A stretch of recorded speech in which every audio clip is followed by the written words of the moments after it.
Naman ang ano, pandesal. Oh, may vlog nga ito. Ang galing, no? Tingnan ninyo. Talagang mainit pa. With cheese. Oh, tingnan ninyo. Ha, modern. Modernized. Ang galing, ano? Oh, ang galing. Tingnan nyo. Nasa kugon. Oh, pandesal. Sana may ganito rin sa Maynila. Gusto niyo ba ito? Ay, sana sa Netherlands. Oh, diba? Oh, mainit-init pa. 200 po. 200. Magkakaiwalay lang. Ayan, ang galing ano. Sana ganyan din. Sana ganyan ang pandesal. Sana lahat ng magpapandesal na nag-iikot ganyan. Pandesal kayo dyan. Pandesal kayo dyan. Tingnan ninyo. May vlog nga.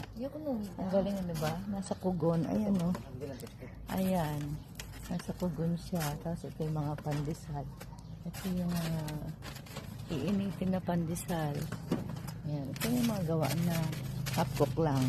And then ipapasok sa oven. Ayan siya oh. Ganda ng oven niya. Modernized. Tapos oh, ayan. Pandesal kayo dyan.